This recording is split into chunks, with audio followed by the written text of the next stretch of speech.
Friends, welcome back to the defence coach और लेकर हाजिर हैं हम आपके लिए सीडीएस के बहुत ही इंपॉर्टेंट क्वेश्चंस ज्योग्राफी के, क्योंकि ये क्वेश्चंस जो हैं वो लास्ट बहुत सारे एग्जाम में सीडीएस के आ चुके हैं और आगे भी इनके आने की बहुत ही ज़्यादा प्रोबेबिलिटी है। तो इसलिए ये वीडियो आपके लिए बहुत ही इंपॉर्टेंट है। तो अगर आप चाहते हैं कि सीडीएस एग्जाम आप क्लियर करें और ज्योग्राफी से आपका एक भी क्वेश्चन गलत ना हो, तो इस वीडियो के सारे क्वेश्चंस को बिना स्किप किए हुए इस वीडियो को अंत तक जरूर देखिएगा।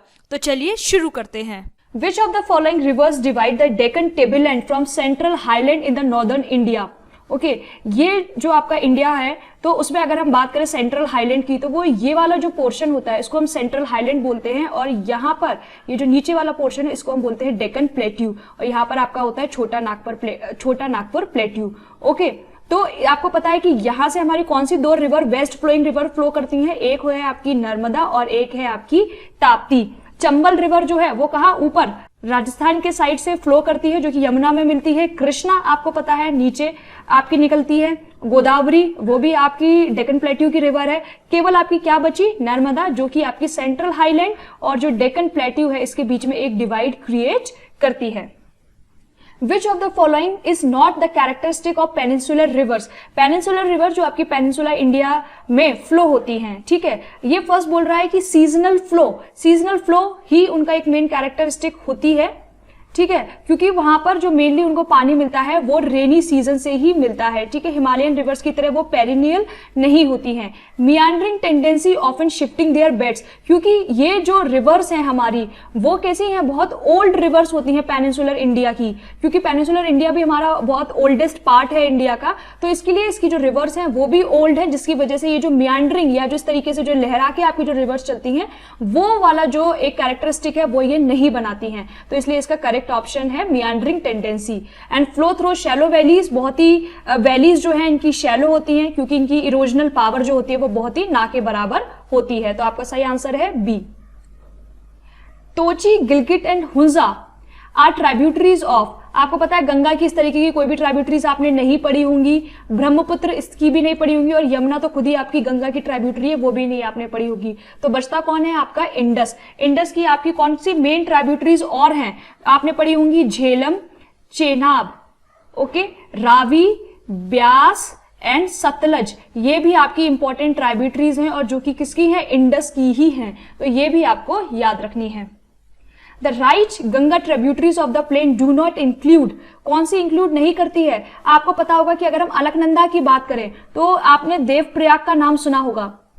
देवप्रयाग वो जगह है जहां पर अलकनंदा प्लस भागीरथी, जहां पर ये दो रिवर स्ट्रीम मिलती हैं, तो वहां से हमारी क्या निकलती है, गंगा निकलती है। तो अलकनंदा और गंगा इसकी ये तो हो ही नहीं सकती, इसकी जो राइट ट्राइब्यूटरी है वो तो गंगा की है ही नहीं, ठीक है। यमुना बहुत फेमस है, हमारी गंगा की ट्राइब्यूटरी है, सोन भी है और टोन्स भी है। इसके अलावा अगर हम इसको लेफ्ट और राइट ट्राइब्यूटरीज में अगर हम डिवाइड करें तो राइट ट्राइब्यूटरीज गंगा की कौन कौन सी हैं, यमुना, सोन और दामोदर, ये आपकी इंपॉर्टेंट राइट बैंक ट्राइब्यूटरीज हैं, ओके। और लेफ्ट की भी अगर हम बात कर लेते हैं तो वो कौन कौन सी हैं, गोमती, घाघरा, गंडक एंड कोसी, ये आपकी लेफ्ट बैंक ट्राइब्यूटरीज हैं।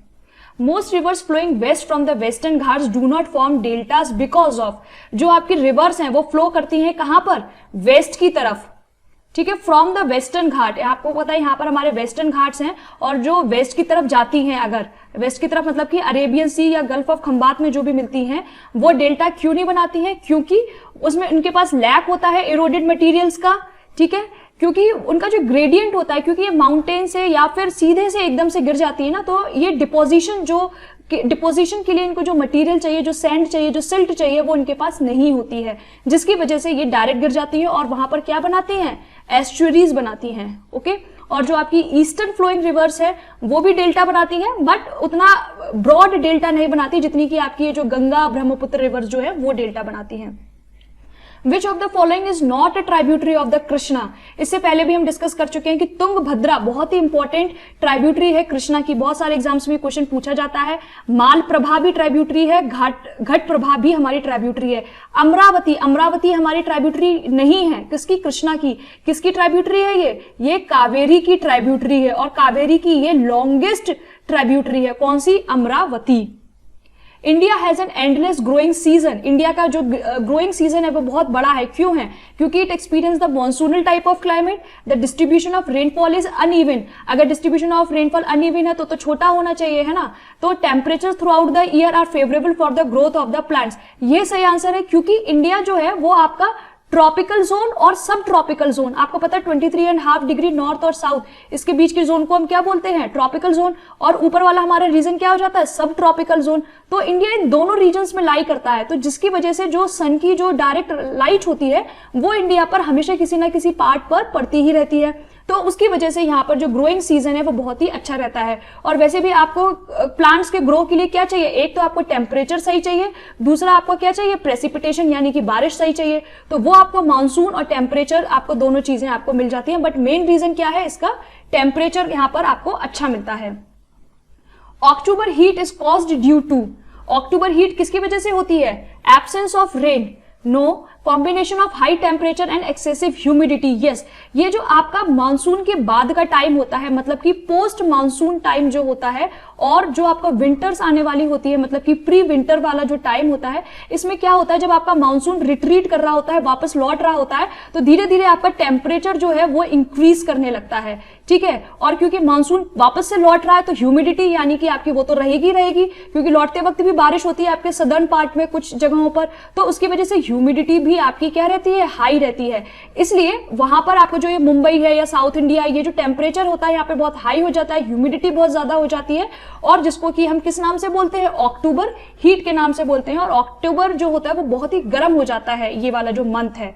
ओके, तो आपका सही आंसर है high temperature and excessive humidity.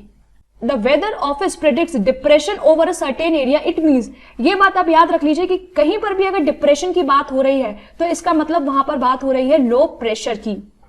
Okay, जहां पर भी लो प्रेशर होगा वहां पे क्या होगा? विंड्स जो हैं, अगर हम नॉर्दर्न हेमिस्फीयर की बात करें तो वो आप, ठीक है, वो आपकी चलेंगी वेस्ट टू ईस्ट। ये भी आपसे क्वेश्चन पूछा जा सकता है कि लो प्रेशर में नॉर्दर्न हेमिस्फीयर में विंड्स कैसे चलती हैं? वेस्ट टू ईस्ट चलती हैं, और जो एयर है वो आपकी ऐसे स्पाइरल में आपकी राइज करती है। तो इस जो प्रोसीजर होता है इसको हम क्या बोलते हैं? डिप्रेशन।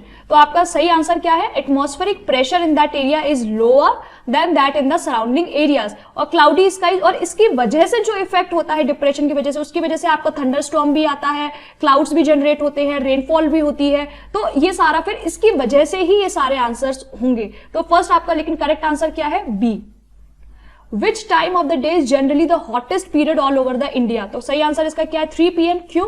क्योंकि 12 बजे तक तो सन जो आपका होता है वो वर्टिकली ओवरहेड होता है, ठीक है, आपके जो इंडिया में या किसी भी जगह पर। तो उसके बाद जो है वो आपकी हीट एक्यूमुलेट होती है, और 3 बजे तक जो आपका होता है मेन जो आपकी हीट है वो पूरी एक्यूमुलेट हो जाती है। इसके बाद क्या होता है? जो अर्थ से जो आपकी हीट जो रेडिएट होती है, जो लीव करती है अर्थ को, वो ज्यादा हो जाती है। मतलब कि जो आउटगोइंग हीट है अर्थ से वो आपकी क्या हो जाती है? इंक्रीज हो जाती है, जिसकी वजह से जो आपका टेम्परेचर है वो बहुत ज्यादा हॉट हो जाता है, बहुत ज्यादा बढ़ जाता है, क्योंकि आपकी इनकमिंग तो कम हो जाती है लेकिन आउटगोइंग बहुत बढ़ जाती है। The retreating monsoon withdraws itself from the, आपको पता है कि हमारा जो मॉनसून है ये अरेबियन सी है, अगर ये बे ऑफ बंगाल है तो जो हमारा मॉनसून है वो आता कहां से है? अरेबियन सी से आता है। यहाँ केरला के कोस्ट से फर्स्ट टकराता है, उसके बाद वो पूरा जाता है और फिर हमारा सारे नॉर्दर्न प्लेन्स और ये हमारा नॉर्थ ईस्ट इंडिया और सब जगह ये बारिश करता है। लेकिन जो आपका लौटता हुआ मानसून होता है, विड्रॉ करता हुआ जो मानसून होता है, वो नॉर्थ ईस्ट इंडिया से होता हुआ, बे ऑफ बंगाल से होता हुआ, ये जो आपके यहाँ पे तमिलनाडु स्टेट है, इनमें आपकी वो बारिश करता हुआ जाता है। इसीलिए आपको पता है कि विंटर्स में कहां पर हमारी बारिश होती है? तमिलनाडु में विंटर्स में ज्यादातर बारिश होती है। तो आपका जो रिट्रीटिंग मानसून है वो क्या है? नॉर्थ वेस्ट इंडिया से, यहां से आपका चलना शुरू करेगा, फिर आपका नॉर्थ ईस्ट इंडिया में जाएगा, बे ऑफ बंगाल में जाएगा, फिर वो केरला के साइड से होता हुआ विड्रॉ करेगा। How do dust storms in summer affect the temperature? तो जो डस्ट स्टॉर्म्स होते हैं वो आपके टेम्परेचर को क्या कर देते हैं? डिक्रीज कर देते हैं, कम कर देते हैं, क्योंकि इसकी वजह से जो आपका रेडिएशन होता है या जो टेम्परेचर का इफेक्ट होता है वो आपका कम हो जाता है। Eight which place will you find maximum sunlight in the December?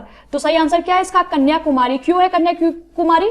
क्योंकि आपको पता है कन्याकुमारी हमारा सदर्न मोस्ट पॉइंट है, ओके, इंडिया का, और हमारा ट्रॉपिक ऑफ कैप्रिकॉर्न आपका ट्रॉपिक ऑफ कैप्रिकॉर्न, या फिर या हम बात करें इक्वेटर, तो सर्दियों में क्या होता है, आपका जो सन है वो ट्रॉपिक ऑफ कैंसर से ट्रॉपिक ऑफ कैप्रिकॉर्न की तरफ फिर से मूव करने लगता है। तो जब वो मूव करता है तो वो हमारा किसके पास जाने लगता है, कन्याकुमारी तक पहुंचती है उसकी सनलाइट दिसंबर में, सदर्न मोस्ट पॉइंट क्योंकि इंडिया का वही है। इसलिए जो सबसे ज्यादा आपको सनलाइट मिलेगी वो कहां पर मिलेगी, कन्याकुमारी पर मिलेगी, क्योंकि पुणे आपका ऊपर है, कोलकाता आपका ऊपर है, लेह तो सबसे ऊपर है। तो सन के मूवमेंट की वजह से आपका जो कन्याकुमारी है वो मैक्सिमम सनलाइट लेता है। There is heavy rainfall on the western coast of India but very little in the Deccan, because क्योंकि आपका ये जो वेस्टर्न कोस्ट है, यहाँ हमने बताया यहाँ पे वेस्टर्न घाट्स हैं, यहाँ पे आपके माउंटेन्स हैं, तो जो आपका अरेबियन सी से आपकी जो मॉनसून आते हैं, या आपके जो मॉनसून आते हैं वो यहाँ पर तो अच्छी बारिश करा देते हैं, लेकिन जो आपका डेक्कन प्लेट्यू है वो कहाँ पर है, माउंटेन्स की दूसरी साइड पर सिचुएटेड है, जिसे हम बोलते हैं लीवार्ड साइड या फिर रेन शेडो एरिया। तो रेन शेडो एरिया माउंटेन्स की दूसरी साइड पर होते हैं, लेकिन जब तक विंड्स यहाँ तक आती हैं तब तक उनके पास ह्यूमिडिटी या पानी बचता ही नहीं है, तो जिसकी वजह से यहाँ पर जो बारिश है वो नहीं हो पाती है। तो इसका रीजन वही है क्योंकि जो डेक्कन प्लेट्यू है वो कहां पर है, रेन शेडो एरिया पर आपके लाई करते हैं। Which of the following does not have influence over the climate in India? किसका क्लाइमेट पर इफेक्ट नहीं है, नियरनेस टू द इक्वेटर, उसका तो बहुत ज्यादा इफेक्ट होता है, इक्वेटर के पास है, ट्रॉपिक ऑफ कैंसर किसी का भी, प्रेजेंस ऑफ इंडियन ओशन बहुत ज्यादा इफेक्ट है क्योंकि हमारी जो मानसून जनरेट होते हैं यहाँ से पानी लेकर आते हैं, मानसून ऑब्वियसली बहुत इंपैक्ट है। ओशन करेंट्स का नहीं है क्योंकि ओशन करेंट्स जो है ना वो आपका इफेक्ट डालती है ग्लोबली। ओके, ये आपका इक्वेटर टू पोल और पोल टू इक्वेटर आपका हीट को जनरेट करके या हीट को ट्रांसफर करके ओवरऑल वर्ल्ड के जो टेम्परेचर होता है या क्लाइमेट होता है उसको इन्फ्लुएंस करती हैं, पर्टिकुलरली एक जगह को नहीं। तो इसलिए इसमें से कौन का सबसे कम इन्फ्लुएंस है इंडिया के ऊपर, तो वो है आपका ocean currents. The place in India receiving the lowest rainfall, इसमें आपके ऑप्शन अगर ले नहीं है तो आपका जैसलमेर भी हो सकता है। ओके, उसके अलावा अगर ले है ऑप्शन में तो आपको ले बताना पड़ेगा क्योंकि ये जो आपका बिल्कुल एरिड एरिया है, मतलब कि इसको हम कोल्ड डेजर्ट के नाम से भी बोल सकते हैं। डेजर्ट केवल आपके हॉट नहीं होते, डेजर्ट्स आपके कोल्ड भी होते हैं, और यहाँ पर जो है आपकी 50 सेंटीमीटर से भी कम बारिश आपकी होती है। The western disturbances which cause winter rain in India originated, फिर से अभी मैंने बताया था वेस्टर्न डिस्टर्बेंसेज या डिप्रेशन का मतलब ही क्या हो गया कि लो प्रेशर। तो ये जो आपके वेस्टर्न डिस्टर्बेंसेज हैं वो इंडिया की अगर हम बात करें, यहाँ पाकिस्तान और यहाँ पे आपका अगर मेडिटेरियन सी है तो यहाँ से ये जनरेट होते हैं। तो ये वाला जो वेस्टर्न एशिया वाला पार्ट है यहाँ से आपके वेस्टर्न डिस्टर्बेंसेज आते हैं और इंडिया के ये नॉर्दर्न प्लेन्स में जाते हैं, और इसकी वजह से जो आपकी सर्दियों में बारिश भी होती है और जो आप सडन एकदम से आप देखते हैं ना टेम्परेचर लो हो गया या फिर स्नोफॉल होने लगी, वो किसकी वजह से होते हैं, वेस्टर्न डिस्टर्बेंसेस की वजह से ही होते हैं। नाम से भी क्लियर है, अगर वेस्ट की बात कर रहे हैं तो या तो पाकिस्तान होगा या वेस्ट एशिया होगा क्योंकि बे ऑफ बंगाल इधर है, हिमालयाज ऊपर है, तो इन दोनों में से ही होगा, और ये आपका मेडिटेरियन सी में होते हैं, इसलिए वेस्ट एशिया हमने पूरा एरिया को इंक्लूड कर लिया। How do the western disturbances affect the crops in the northern India, तो क्रॉप्स के लिए जनरली अच्छे होते हैं क्योंकि आपको पता है विंटर में इंडिया में कौन सी क्रॉप्स होती हैं, रबी क्रॉप्स होती हैं, गेहूं वगैरह होता है उस टाइम पर, तो उसके लिए जो बारिश होती है वेस्टर्न डिस्टर्बेंसेस की वजह से वो हेल्पफुल रहती है। ओके, तो उसकी वजह से हमारी ये जो है वो बेनिफिशियल होती है विंटर रेन्स की वजह से। कभी कभी बहुत ज्यादा अगर ये हो जाता है तो डैमेज भी क्रिएट कर सकती है, बट मोस्टली ये हमारे लिए हेल्पफुल होती हैं। ऑपरेशन फ्लड, ऑपरेशन फ्लड को हम किस नाम से भी जानते हैं, व्हाइट रेवोल्यूशन, यानी कि मिल्क का प्रोडक्शन इंडिया में बढ़ाने के लिए एक रेवोल्यूशन चलाया गया था, कब, 1970 में, तो उसको हमने क्या नाम दिया, व्हाइट रेवोल्यूशन, और उस ऑपरेशन को नाम दिया ऑपरेशन फ्लड। इसके जो फादर भी पूछे जा सकते हैं आपसे कि व्हाइट रेवोल्यूशन के फादर कौन है, तो वो भी बहुत इंपॉर्टेंट है, वर्गिस कुरियन। वर्गिस कुरियन जो है वो आपके व्हाइट रेवोल्यूशन के फादर के नाम से भी जाने जाते हैं। The amount and intensity of the monsoon rainfall is determined by the frequency of tropical depression। आपको पता है कि हमेशा बारिश, क्लाउड फॉर्मेशन या जो भी थंडर स्टॉर्म है ये सब किसकी वजह से जनरेट होंगे, जब भी आपका डिप्रेशन क्रिएट होगा, जब भी आपका लो प्रेशर क्रिएट होगा, तभी आपके यहाँ पे जो विंड्स हैं वो स्पाइरल घूमेंगी और सारा ये जो एक्टिविटीज हैं वो क्रिएट होंगी। तो आपका इसका सही आंसर क्या है, ट्रॉपिकल डिप्रेशन। तो क्योंकि बेसिकली इसमें क्या होता है ना कि आपके हाई प्रेशर से लो प्रेशर की तरफ विंड्स जाती हैं और वो आपका सारा कैरियर कर लेती हैं ह्यूमिडिटी एक्सेट्रा को, तो उसकी वजह से आपका जो मॉनसून है वो क्रिएट हो जाता है ट्रॉपिकल डिप्रेशंस की वजह से।